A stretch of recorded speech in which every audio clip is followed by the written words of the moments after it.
Pada Selasa, 22 Oktober 2024, pecinta tanah air Indonesia Provinsi Bali mengunjungi kediaman calon Bupati Gianyar nomor urut 2, Anak Agung Ngurah Kakarsana, di Puri Ageng Belah Batuh, Gianyar. Acara ini dipimpin oleh Ketua Petanisya Provinsi Bali, Moka bin Kemal Al-Jawali, bersama sejumlah tokoh umat Kristen di Gianyar.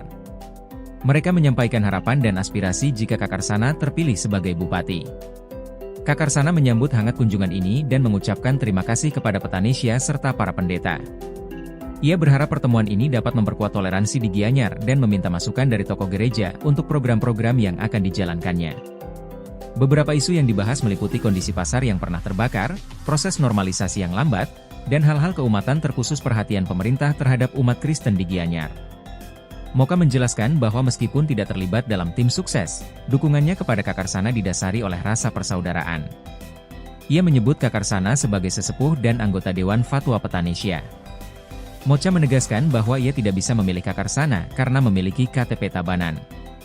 Kehadiran para pendeta diharapkan menjadi contoh nyata dari ajaran kasih dan toleransi antar umat beragama. Ia juga menyampaikan pesan dari pendiri Petanisya Al-Habib Muhammad Lutfi bin Yahya, untuk fokus pada 3 hal: dukung, kawal, dan gerak. Ia menegaskan, saya di sini bukan untuk kepentingan politik, tetapi karena menganggap beliau sebagai sesepuh kami. Dalam pertemuan tersebut, pentingnya keterbukaan dalam acara-acara seperti Natal juga menjadi sorotan terhadap perhatian pemerintah kepada umat Kristiani. Banyak yang merasa kurang diperhatikan.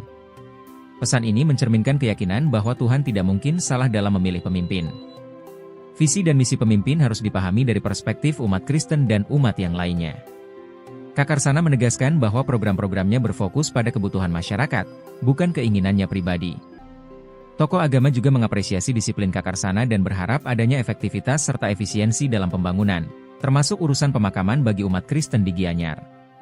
Acara diakhiri dengan doa untuk kemajuan Kabupaten Gianyar, diikuti dengan makan bersama sebagai bentuk keakraban. Pertemuan ini menjadi simbol komitmen bersama untuk membangun toleransi dan saling pengertian di masyarakat.